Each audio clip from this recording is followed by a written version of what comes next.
On April 19, 2022, 6 distinguished individuals were inducted into the American Association of Drilling Engineers Fluids Hall of Fame Class of 2020. The Hall of Fame was created in 2005 by the Houston chapter of the AADE to recognize and preserve the legacies of key individuals who have contributed to the advancement of drilling fluids technology. In doing so, it seeks to elevate the images of the different fluid segments in the oil and gas industry by highlighting contributions of its distinguished men and women. In 2014, the Hall of Fame was expanded to include drilling, completion, cementing, and fracturing fluids. The class of 2020 includes the following extraordinary individuals in alphabetical order. Glenn Benge, honored for his leadership in the advancement of cementing technology, research, and global application of foamed cement and dedication to development of industry cementing standards. Lindsay J. Frazier, inducted for his part in development and application of unorthodox drilling and drill-in fluid systems, particularly in horizontal and deep water drilling, and for contributions to the advancement of the drilling fluids industry through participation in AADE, SPE, and API. George E. King, honored for his work in developing and testing fluids used in completion, gravel packing, and workovers in conventional and unconventional wells. Hallen N. Marsh, inducted for his pioneering research in the development of methods and equipment to determine downhole well conditions and measure the physical properties of drilling fluids, including the creation of the Marsh funnel. Larry J. Remont, honored for his dedicated efforts in education and to helping those in the drilling industry navigate the complexities inherent in the selection and use of drilling fluid systems. And Christopher A. Sodden, inducted for his contributions to reducing the environmental impact of drilling, advanced drilling, fluid design, employee career development, and training in oil field chemistry. Introducing the Hall of Fame Class of 2020. These are members of the AADE Fluids Hall of Fame who attended their April 19, 2022 reunion in Houston. Well, I was one of 3 brothers who grew up in the northeast of Scotland, about 25 miles from Inverness in a little town called Forres. And because we had a really good chemistry teacher, 2 of us went to university and did chemistry. My younger brother, of course, was a standout and he did engineering. So I did that, and there was a friend of mine was home at New Year, and he worked for Mobil in London. Nothing to do with the drilling part of it, but it was to do with logistics. And I said, you know, I would quite like to get into the oil field, but I have absolutely no idea what to do or how to do it. And he said, okay, I'll go back down to London, and I'll do some asking around and give you a call. So he called back and he said, well, with a chemistry degree, it looks like a drilling fluids engineer or a mud engineer would be the best thing for you. I said, what the heck is that? He said, I have no idea. I said, oh, well, never mind, just get me some contact information. And I started calling companies. I interviewed with IMCO Services and got on a plane and flew to Houston with a backpack and a suitcase, still having no idea what a mud engineer was, never having seen a drilling rig, and that's where it all started. So it started out there. Anyway, went to school at Southwestern in Weatherford, Oklahoma, started in pharmacy school. Wound up with a degree in chemistry and mathematics because I decided I didn't want to be a pharmacist. And from there, didn't have a job, so I said, well, I'll go to grad school. So I went to graduate school at Oklahoma State and was working there, and there was a little, you used to have the notepads that fit in your pocket, little spiral notepads, and somebody had torn a page out of there and said, Dowell's looking for chemists.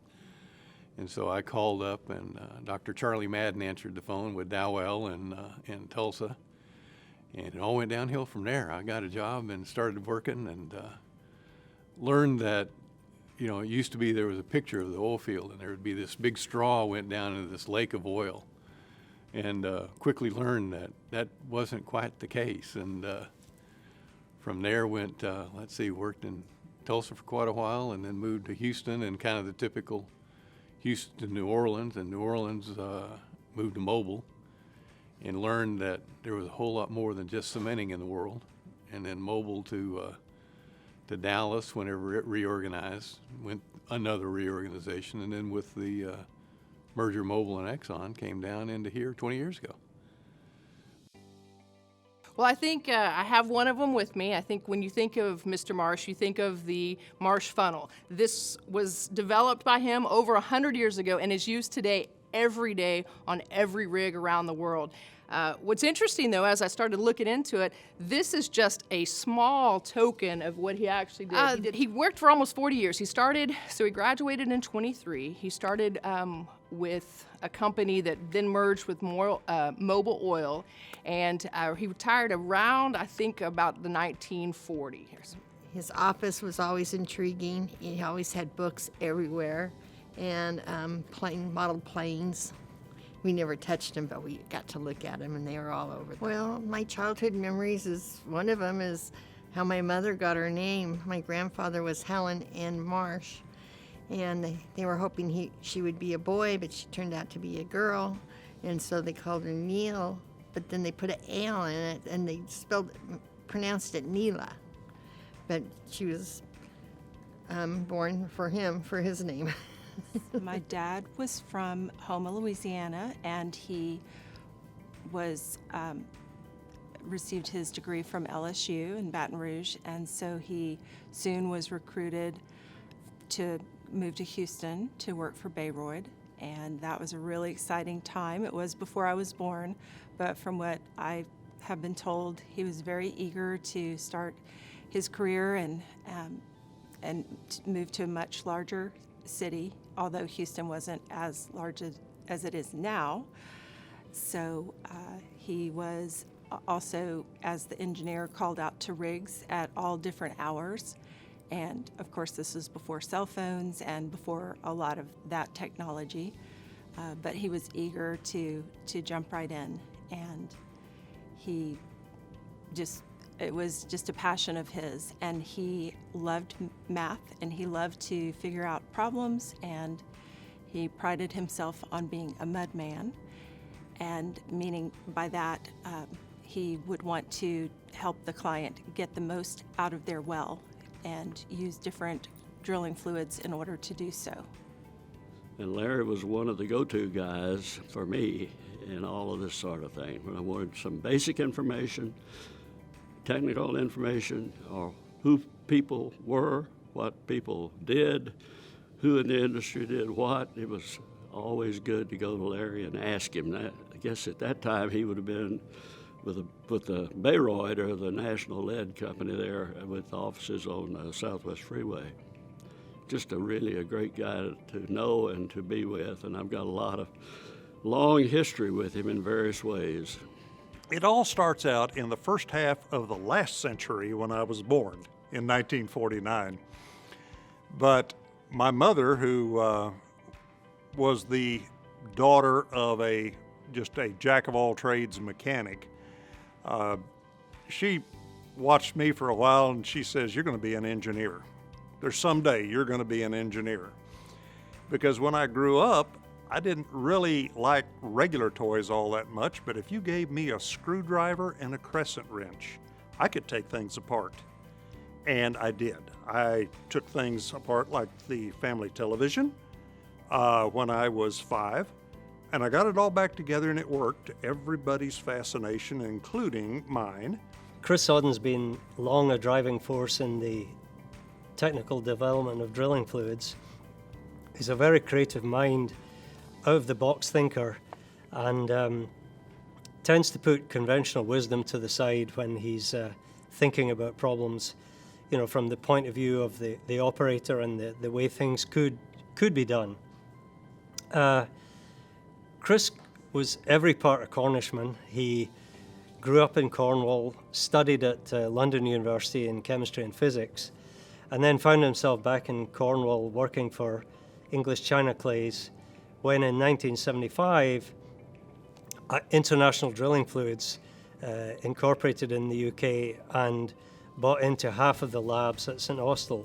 So Chris applied for a job at IDF and started there as a technical support. Well, yeah, there was a war going on between Iran and Iraq when I was out there, and we were pretty close to the Iranian islands on one of the jobs I worked. And there was an Exocet missile went through the bridge of one of the supply boats, but it was a bit away from us, so we weren't too bothered about it. I have to tell you that when I went offshore the first time, which was a 28-day hitch, I was scared to death. I had no idea what was going on. I was mixing all these things that previous mud engineers had mixed, and I was getting no results at all. It wasn't until later I discovered that they were all lying through their teeth, and that no matter what you mixed, you weren't going to get much out of it anyway from the way they were drilling. I came off after a 28-day hitch, was flown up to Bahrain and back down again to go offshore again before I got to go home. And by the time I was done with that, I thought, I don't think I should be doing this. I maybe should go back to teaching. I thought, I'll give it one more shot.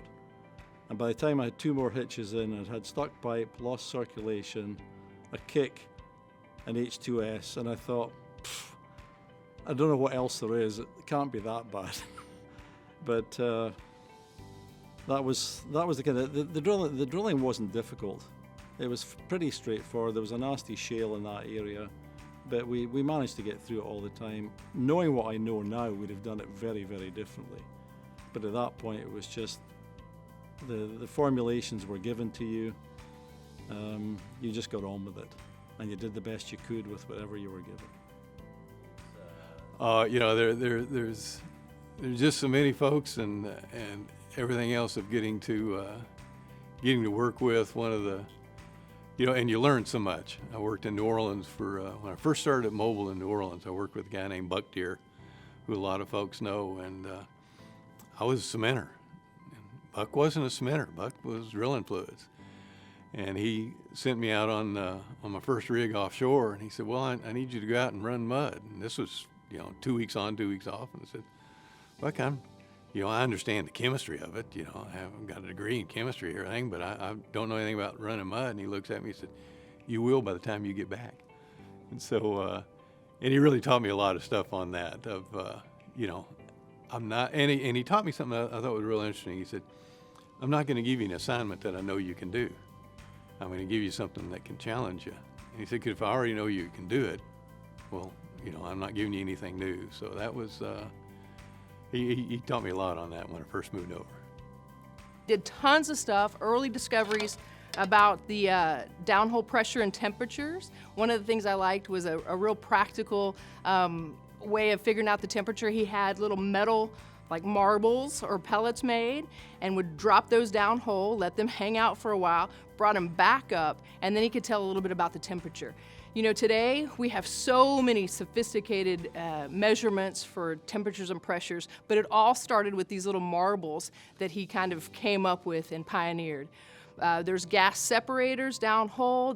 He was instrumental in the early design of pumps, pumping units. There's so many things. He actually has around 11 patents that are his, but he has tons of articles. One of the things they talked about in some of what I read about him is this internship or a 2-year rotation program that they did at Mobile. A lot of companies are still doing that. I know ConocoPhillips does that, where you take someone fresh out of school and you rotate them through the different areas of the company so they understand the relations and the relationships between the different functions of the organization. I think there was one of the executives when he retired said something about how because of this type of system, his legacy would continue for generations and generations because of how many people he touched and how he started this training program that made really, really good people. They talked about how some of them were CEOs. Really, this kind of foundation let people really just do great things within the industry. The people who made an impact in my dad's career, that is, or I'll just, in the order I recall, is Tommy Munshine was his first boss at Bayreuth, and I was acquainted with his family because we went to the same church, and he has a son who's my age, and we were also in the same class in school.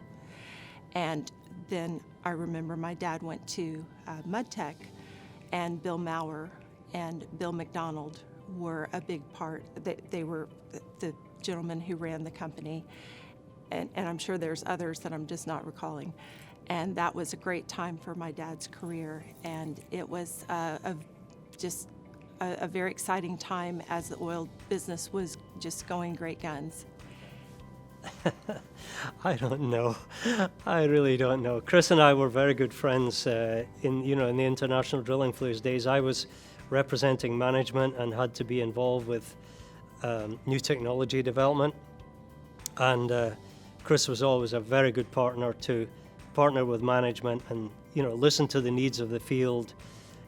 Both following up on technical services, but also looking at what the new requirements were and developing systems to suit. And, in that process, he mentored quite a number of really good researchers in his labs who went on to have very good careers in the industry. Well, I broke in with a whole batch of World War II veterans. And they would tease you, they would, in fun, they would ridicule you, they would give you a hard time, and they'd do anything in the world for you. But the one thing that I really loved is they expected you to make mistakes.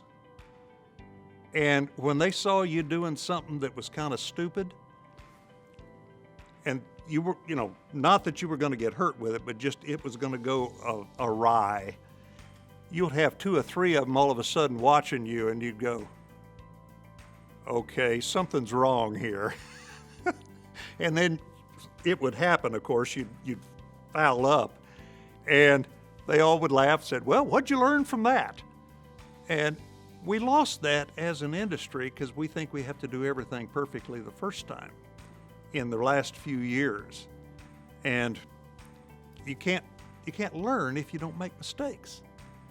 And the issue there was we didn't have, I went through school with a slide rule and a logarithm book. No computers, no calculators, didn't have them. Well, since that time, I've seen the whole thing change and all the models, computer models on what's going down hole. And I'm not anti-computer model, but I'll tell you this, it's only as good as the quality of data and how that data represents the formation. And you got to remember, these formations are laid down a millimeter at a time, and every few inches is different from what's on top and what's below it. So you got to have that imagination here to kind of figure out what's going on. You got to do a lot of digging, do a lot of rock work. That's a really tough one. We all have our opinions of what will or won't happen. We've all got our own biases. I think that there's going to be a viable industry as far out as I can see.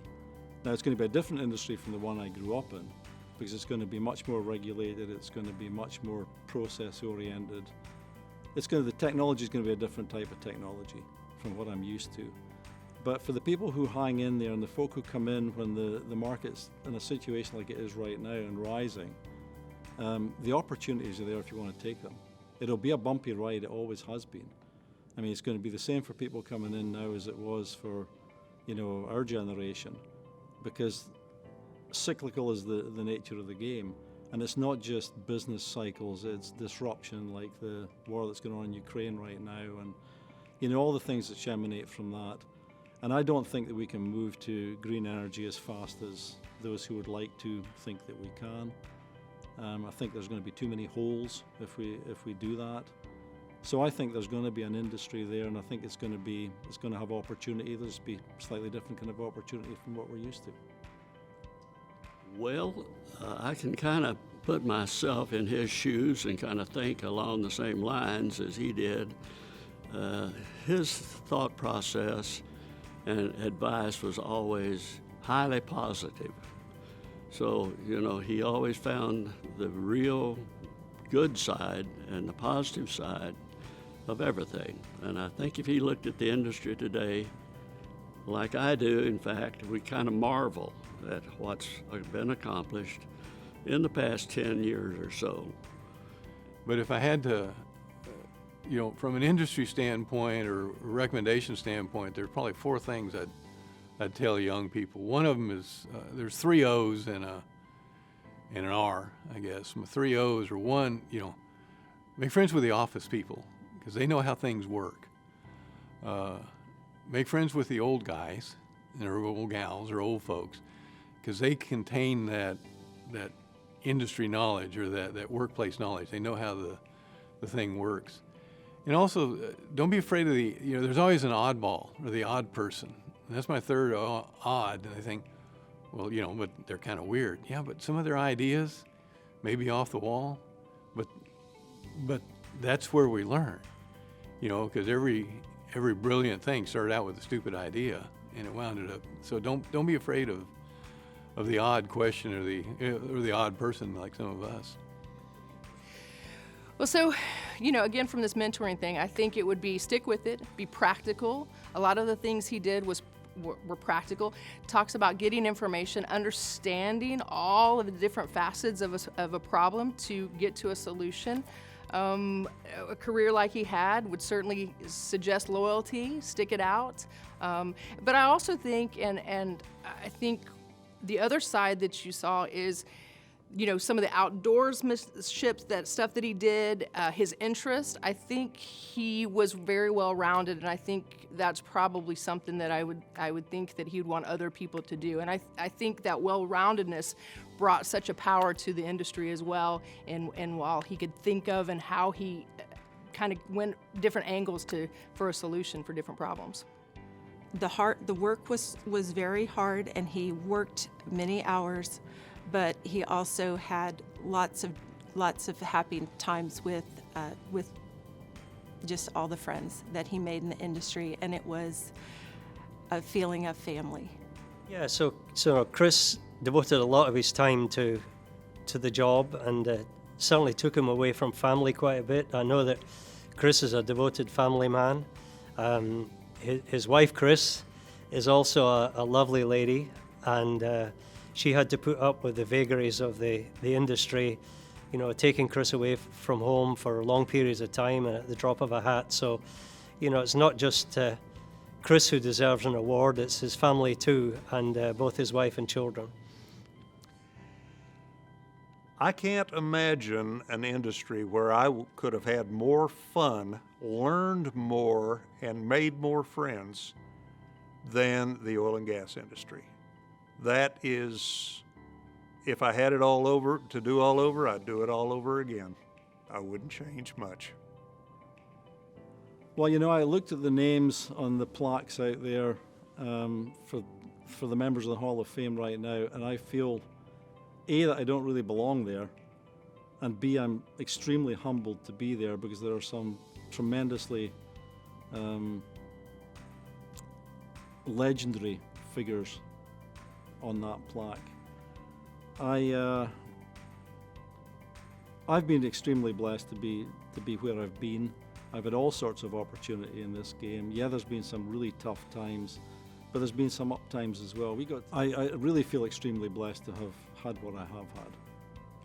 I think that's I just appreciate the opportunity to do this because it's important to me, and like I say, my family has definitely been a big part of our lives from the time I was a kid in the Permian Basin up till now. So appreciate the opportunity.